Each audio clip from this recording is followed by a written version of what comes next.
Senja di Bintaro turun dengan cara yang ganjil sore itu. Langit seakan menahan cahaya lebih lama, menyisakan oranye pucat yang memudar di antara kabel listrik dan atap rumah-rumah petak berjajar. Udara begitu lengang. Motor-motor yang biasanya menderu di jalan raya utama pelan-pelan meredup, meninggalkan suara serangga malam yang mulai menguasai sudut-sudut sunyi. Rahma berdiri di depan kontrakan baru yang akan ia tinggali bersama keluarga kecilnya. Dari luar, bangunan itu tampak biasa saja. Tembok bercat putih pudar dengan bercak usam kecoklatan, pagar besi kecil yang sudah berkarat, dan halaman sempit dengan pot-pot bunga mati yang ditinggalkan begitu saja.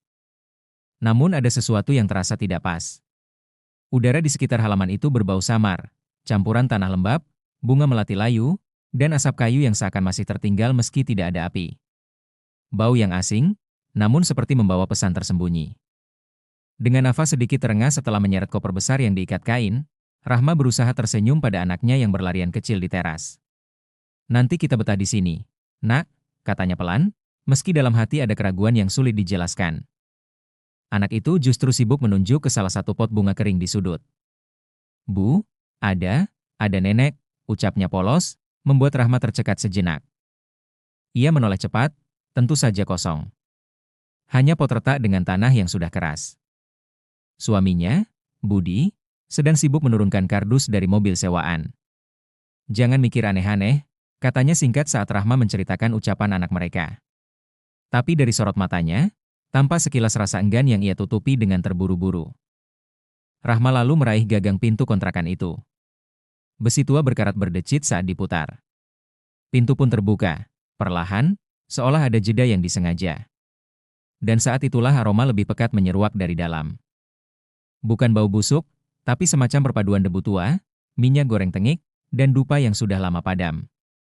Rahma berdiri di ambang, tubuhnya kaku, hanya mendengar napasnya sendiri yang memantul ke dinding-dinding kosong.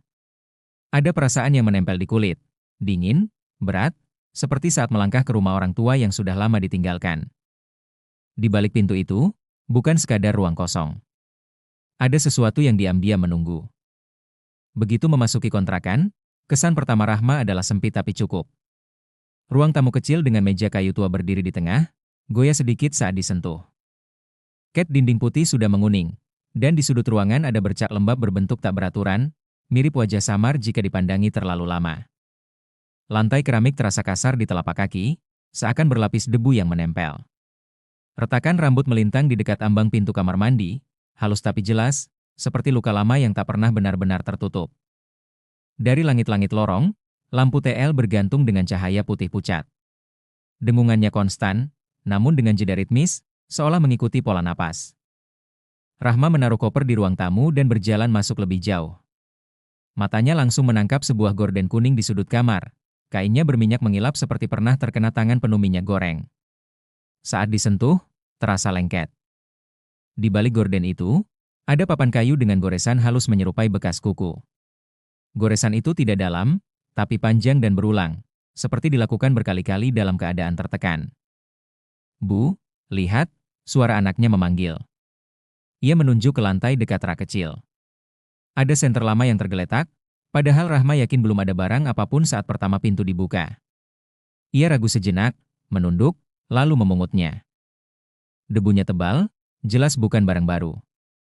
Di dapur, kompor ganda masih tertinggal, meski sudah berkarat dan ada noda hitam pekat di sekelilingnya. Meja makan kayu tampak dipenuhi goresan bekas panci panas. Dan anehnya, bau kayu bakar samar-samar masih tercium, seakan seseorang baru saja menyalakan tungku. Malam pertama, Rahma mencoba menata kamar. Ia menggelar kasur, menutup jendela dengan kain seadanya. Tapi saat lampu kamar dimatikan, suara dengungan TL dari lorong menjadi lebih jelas, kadang panjang, kadang pendek, benar-benar mirip dengan ritme napas seseorang yang mengawasi dari kejauhan. Di tengah keheningan itu, Rahma merasa sesuatu menekan ujung tempat tidurnya. Berat, nyata, seperti ada yang duduk di sana. Ia menahan napas, menoleh perlahan, tapi hanya kegelapan. Anak kecilnya yang tertidur tiba-tiba mengigau, "Nenek, nenek." Rahma terdiam, tubuhnya kaku. Ingatannya langsung melayang pada cerita samar yang ia dengar dari tetangga saat tanda tangan kontrak. Rumah itu dulu ada pembantu yang tinggal sendirian. Katanya meninggalnya, gak wajar. Rahma menarik selimut, menutup anaknya rapat-rapat, lalu berbisik lirih doa yang diajarkan ibunya. A'udzu bikalimatillahi tammati min syarri ma khalaq. Namun meski doa bergema di bibirnya, rasa dingin tetap menusuk, dan dengungan lampu lorong itu seolah menjawab dengan ritme yang semakin jelas. Tarik, lepas, tarik, lepas. Seakan ada kehidupan lain yang ikut bernafas bersama mereka di kontrakan itu. Hari-hari pertama, Rahma mencoba sibuk menata isi rumah. Ia mengelap meja kayu, menaruh piring di rak, dan menggantung pakaian seadanya di belakang pintu kamar. Kontrakan itu sempit, tapi ia berusaha melihatnya sebagai awal baru, tempat di mana keluarganya bisa memulai hidup tanpa terlalu banyak biaya. Namun perlahan, ada hal-hal kecil yang mulai mengganggu, hal-hal yang awalnya ia pikir hanyalah kebetulan. Suatu sore, hujan turun deras. Rahma baru saja pulang dari warung, menaruh payung hitamnya tepat di samping pintu masuk. Ia tahu betul posisinya, bersandar pada tembok, gagangnya mengarah ke bawah. Namun saat ia kembali dari dapur hanya beberapa menit kemudian, payung itu sudah berada di lantai tengah ruangan, rebah seolah didorong seseorang. "Bud, kamu geser payung ya?" tanya Rahma. Budi yang sedang menyalakan rokok hanya menggeleng malas. "Dari tadi aku di sini." Rahma mematung sejenak. Udara di ruang tamu mendadak dingin, meski hujan sudah reda. Kejadian berikutnya datang malam itu. Senter yang kemarin ia temukan di lantai dekat rak, sudah ia letakkan rapi di rak atas, jauh dari jangkauan anak kecilnya. Tapi menjelang tengah malam, ketika ia bangun hendak mengambil air minum, senter itu tergeletak di lantai pintu depan. Ia merasakan degup jantungnya naik. "Apa anakku main?" pikirnya. Tapi saat ia menoleh, anaknya sedang tertidur pulas, napas teratur, pipi menempel di bantal. Tak ada tanda ia bangun sebelumnya. Esok paginya, Rahma sedang melipat pakaian ketika anaknya tiba-tiba berhenti bermain. Bocah itu menatap ke sudut kamar, matanya membesar, lalu mengangkat jari telunjuknya. "Bu, ada nenek." Rahma spontan menoleh. Hanya dinding kusam dengan bercak lembab. Tak ada siapapun. "Mana, Nak?" "Nenek mana?" Suaranya bergetar. Anaknya tetap menunjuk, kali ini lebih keras. "Itu." Nenek senyum. Rahma merinding dari ujung kaki sampai kepala. Ia meraih anaknya cepat, memeluk erat, sambil berulang kali mengucap istighfar. Sore hari, seekor kucing milik tetangga melongok dari jendela dapur yang terbuka sedikit. Biasanya kucing itu jinak, bahkan sering masuk untuk mencari sisa makanan. Tapi kali ini, bulunya mendadak menegak, ekornya mengembang. Mata kucing itu menatap tajam ke pojok dapur, pupilnya melebar, lalu ia mendesis rendah sambil mundur perlahan. Rahma menoleh ke arah yang ditatap kucing itu. Kosong. Hanya kompor tua berkarat dan panci yang menggantung. Tapi rasa dingin tiba-tiba menelusup ke kulitnya, seperti ada sosok tak terlihat yang berdiri di sana. Malamnya, Rahma terbangun dengan rasa aneh. Ia merasa ada sesuatu yang menekan kasur di ujung kakinya, berat tapi tidak terlihat. Sensasi itu jelas, seperti ada tubuh lain yang duduk diam di sana. Rahma menahan napas, matanya menatap langit-langit yang samar diterangi cahaya lampu lorong dari celah pintu. Dengungan TL masih terdengar, kali ini lebih ritmis, semakin mirip napas panjang seseorang. Di sebelahnya, anak kecilnya mengigau lagi. "Nenek, nenek duduk." Rahma memeluk anaknya erat, menutup mata sambil berbisik doa, memohon perlindungan Allah dari segala yang tak terlihat. Tapi dalam hatinya, ia tahu, ada sesuatu yang sedang menempel di rumah ini. Sesuatu yang pelan-pelan mencoba masuk ke kehidupan keluarganya. Beberapa hari setelah gangguan-gangguan halus itu, Rahma mencoba membuka obrolan dengan tetangga sebelah, Bu Nur. Seorang perempuan parubaya yang sudah lama tinggal di deretan kontrakan itu. Rahma awalnya hanya bertanya tentang warung terdekat, hingga akhirnya obrolan menyentuh soal rumah yang ia tempati. Bu Nur sempat diam, wajahnya berubah kaku. "Dulu ada yang ngontrak di situ." "Art," ucapnya pelan, suaranya menurun seperti takut didengar orang lain. "Art?" Rahma mengulang, bingung. "Iya, pembantu. Katanya kerja sama keluarga di belakang sana. Tapi, meninggalnya nggak wajar. Ada yang bilang sakit, ada juga yang bisik-bisik katanya. Ya, dibikin orang." Rahma tercekat. Ia mencoba tersenyum kaku, tapi bulu kuduknya meremang. "Namanya siapa, Bu?" tanyanya pelan. Bu Nur hanya menggeleng. Gak ada yang tahu pasti. Yang jelas, sejak dia meninggal, rumah itu jarang lama ditempati. Selalu ada saja yang pindah.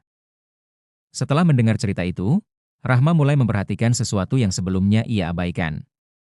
Hampir setiap malam menjelang pukul 10, tercium bau kayu bakar samar-samar dari arah dapur. Bau yang identik dengan tungku tradisional. Padahal, ia tak pernah menyalakan api di sana. Kompor gas pun jarang ia pakai. Bau itu tak hanya tercium, tapi seakan menempel di dinding. Kadang Rahma merasa seperti ada hawa hangat tipis, seolah api kecil pernah dinyalakan di sudut dapur. Yang lebih membuat Rahma takut adalah rutinitas-rutinitas kecil yang terasa seperti pekerjaan rumah tangga. Suatu pagi, meja makan yang malamnya penuh piring kotor tiba-tiba sudah tersusun rapi. Gelas yang ia letakkan sembarangan di rak berpindah ke barisan paling depan, lurus sejajar. Budi awalnya menuduh Rahma yang melakukannya. Tapi Rahma bersumpah ia tidak menyentuhnya.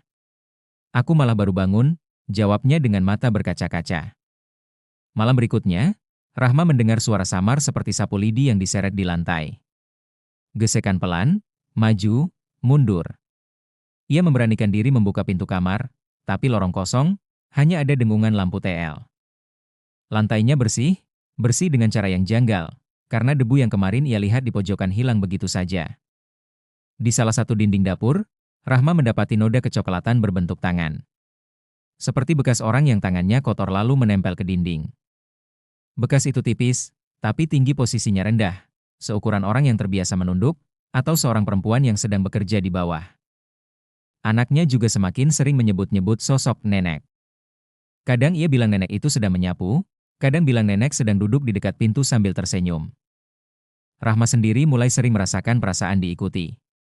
Saat ia menyiapkan masakan, seakan ada mata yang memperhatikan dari balik gorden kuning yang berminyak itu. Kadang gorden bergerak sedikit, meski tidak ada angin. Budi yang awalnya tak percaya, perlahan mulai ikut merasakan. Wajahnya pucat, tidurnya gelisah, dan ia menjadi cepat marah. Kamu kebanyakan mikir, katanya suatu malam, padahal matanya jelas menunjukkan rasa takut. Anak mereka semakin sering terbangun di tengah malam, menangis tanpa sebab. Suara tangisan itu membuat suasana rumah makin tegang. Rahma mulai menyadari, sosok itu bukan sekadar penghuni lama, melainkan jiwa yang menuntut pengakuan. Ia tidak muncul dalam wujud menyeramkan, tapi dalam rutinitas sederhana, menyapu, menata, menjaga dapur, seperti ingin berkata, "Aku masih di sini. Jangan lupakan aku." Malam itu jam dinding baru saja menunjuk pukul 12. Suasana kontrakan hening, hanya suara serangga dari luar yang samar. Rahma sedang memeluk anaknya yang baru saja terbangun, ketika terdengar suara tok, tok, tok, dari pintu depan. Bukan ketukan keras, melainkan ritmis, 3 kali, lalu berhenti, lalu 3 kali lagi. Rahma menahan napas, jantungnya berdentum cepat. "Bud, kamu dengar?" bisiknya ke suaminya. Budi mengangguk pelan, wajahnya pucat. Mereka berdua berjalan pelan ke pintu depan, kaki terasa berat. Saat Budi membuka pintu, hanya ada jalanan gelap. Sepi. Tak ada siapapun. Namun tepat di depan pintu, tergeletak sapu lidi. Basah, seakan baru saja digunakan untuk menyapu tanah.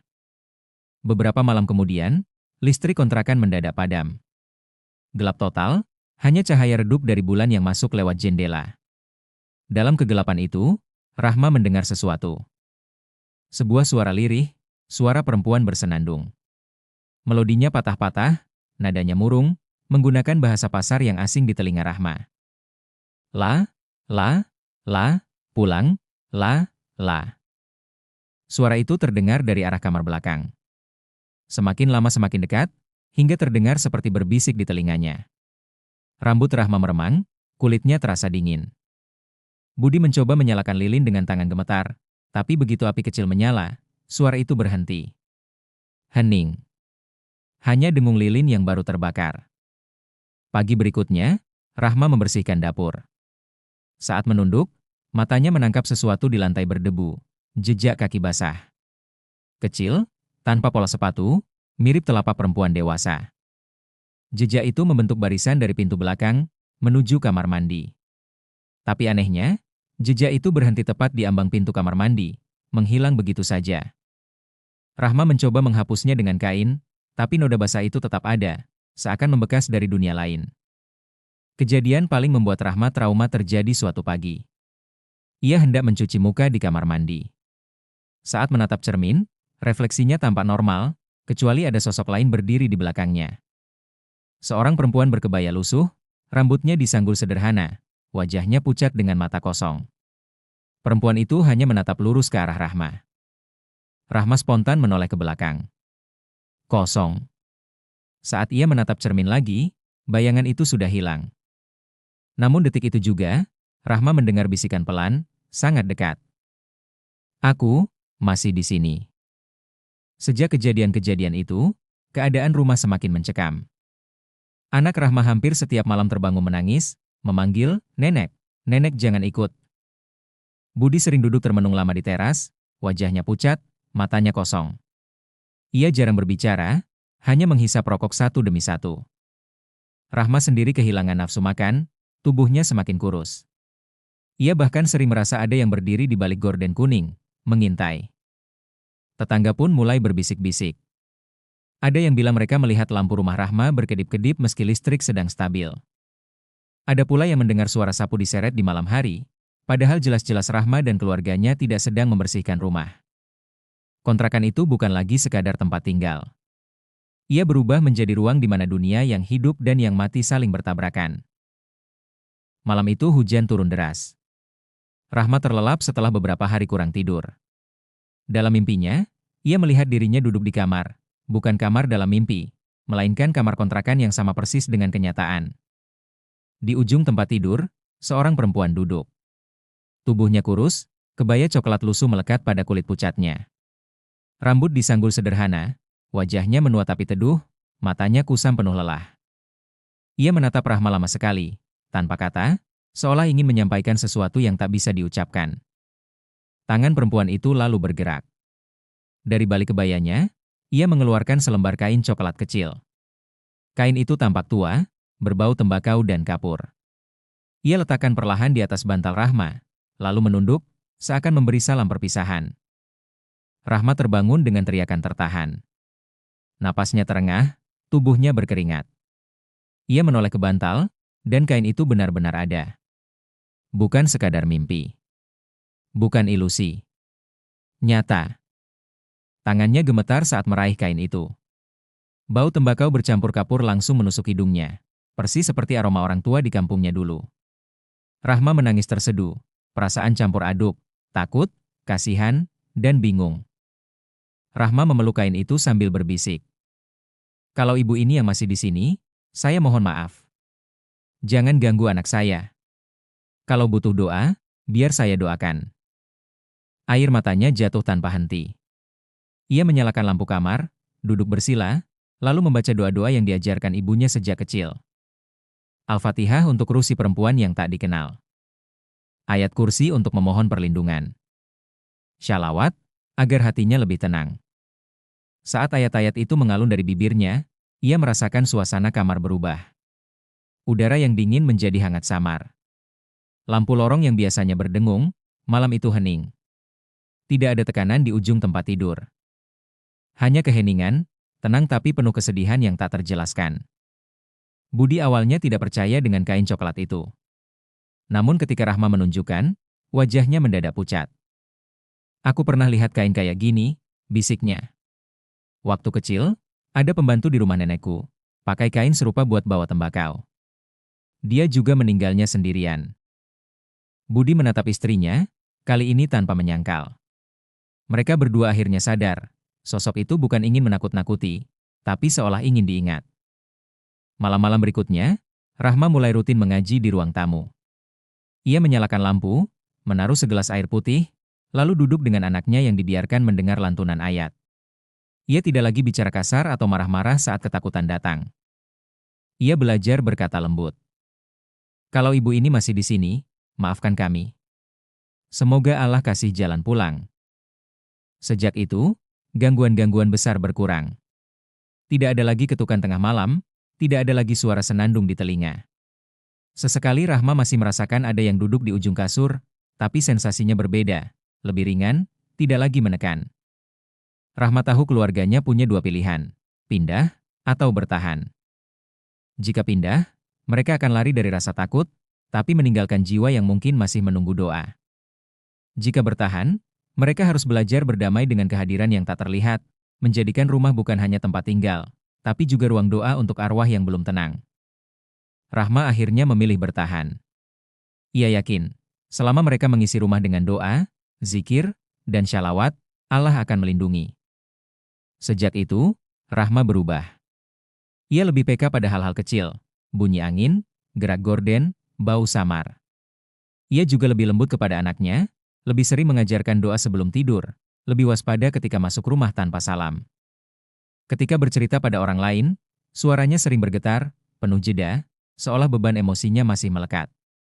Ia selalu menutup kisahnya dengan kalimat, "Arwah yang belum tenang jangan ditakuti. Doakan saja, agar Allah beri mereka jalan pulang." Dan kontrakan Bintaro itu tetap berdiri. Tidak lagi sekadar bangunan 3 petak, melainkan rumah dengan 2 dunia, yang terlihat dan yang tak kasat mata.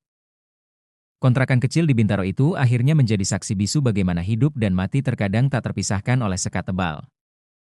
Rahma sering berkata kepada tetangganya, "Rumah ini tidak cuma milik kami. Ada memori orang lain di sini, yang Allah izinkan hadir sebentar, hanya untuk minta diingat." Sejak malam kain coklat itu muncul, keluarga Rahma tak lagi melihat sosok perempuan bersanggul dengan kebaya lusuh. Tidak ada lagi ketukan pintu tengah malam, tidak ada suara senandung samar di lorong.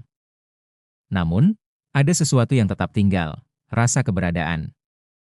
Rahma menyebutnya kehadiran damai. Sesekali, saat mengaji di ruang tamu, ia merasa seperti ada orang duduk di dekatnya, diam, hanya mendengarkan. Tidak menakutkan, tidak menekan, hanya menghadirkan sepi yang berbeda. Pengalaman itu mengajarkan Rahma satu hal penting. Manusia tidak boleh hanya takut pada hantu, pesugihan, atau santet, karena semua itu hanyalah ujian. Yang paling harus ditakuti hanyalah Allah. Gangguan yang menimpa keluarganya seakan menjadi teguran agar mereka tidak lalai. Agar setiap rumah dipenuhi doa, zikir, dan Al-Quran. Karena rumah yang hampa dari ayatnya, mudah menjadi tempat bersemayam bagi mereka yang tersisa di antara dunia. Rahma tidak pernah lagi masuk rumah tanpa salam. Ia mengajarkan anaknya untuk membaca doa tidur, doa masuk kamar mandi, bahkan doa keluar rumah. Ia sadar, bukan pagar besi atau kunci ganda yang melindungi keluarganya, melainkan ridha Allah. Setiap kali melihat kain coklat yang kini ia simpan dalam lembar Al-Quran, Rahma berbisik lirih. Semoga Allah ampuni dosamu, siapapun dirimu. Semoga jalanmu terang. Apakah sosok itu benar-benar pergi? Tidak ada yang tahu pasti. Kadang, Rahma masih mendengar bunyi kursi kayu yang bergeser sendiri saat dini hari. Kadang, ia mencium lagi aroma tembakau samar yang muncul entah dari mana. Namun ia tak lagi panik. Ia sudah berdamai. Ia sudah tahu, dunia ini bukan hanya dihuni makhluk kasat mata. Dan doa adalah satu-satunya jembatan terbaik antara yang hidup dan yang telah tiada. Kontrakan itu tetap berdiri di gang sempit Bintaro. Dari luar tampak biasa, cat pudar, pagar berkerak, pot berdebu. Tapi siapapun yang melangkah masuk, akan merasakan getaran aneh, campuran sepi, doa, dan bayang-bayang masa lalu yang tak sepenuhnya hilang. Dan begitulah, rumah itu hidup dengan 2 dunia. Dunia keluarga Rahma yang masih bernafas, dan dunia kenangan seorang almarhumah yang menunggu doa.